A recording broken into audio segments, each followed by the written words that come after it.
चुनी हुई सरकार के काम में दखल दिया जा रहा है और केंद्र सरकार काम करने से रोक रही है। अब देखिए दिल्ली में धमाका हुआ। इसको लेकर मुख्यमंत्री ने केंद्र सरकार को बताया कि दिल्ली में लॉ एंड ऑर्डर की जिम्मेदारी केंद्र सरकार की है, एलजी की है।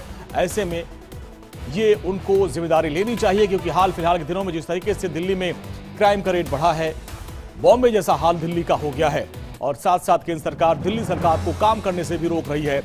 मुख्यमंत्री आतिशी ने केंद्र सरकार पर इस बाबत जोरदार हमला किया। उन्होंने कहा कि जो चुनी हुई सरकार है उसके काम में दखल दिया जा रहा है और अभी जो दिल्ली के हालात है वो बॉम्बे जैसे हालात हो गए हैं। जिस वक्त 90s में बॉम्बे हुआ करता था वैसे हालात आज दिल्ली के हो गए हैं। केंद्र सरकार काम करने से रोक रही है। तो धमाके को लेकर अब देखिए सियासत भी शुरू हो चुकी है। भारतीय जनता पार्टी की केंद्र सरकार की जिम्मेदारी है law and order, policing. Delhi में संवैधानिक व्यवस्था बहुत स्पष्ट है। Police, law and order, land, ये मात्र 3 जिम्मेदारियां हैं जो भारतीय जनता पार्टी की केंद्र सरकार के पास है। बाकी सारा काम दिल्ली की चुनी हुई सरकार के पास है।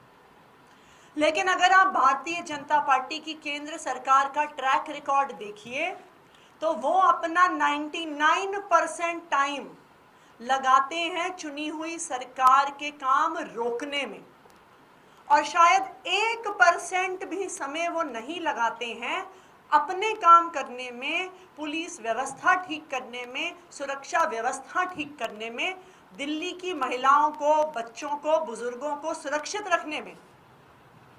आज दिल्ली में वो हाल हो गया है जो एक समय बॉम्बे में होता था कि अंडरवर्ल्ड का राज है, गैंगस्टर्स का राज है। कल शाम को वेलकम इलाके में 60 राउंड गोलियां चली हैं।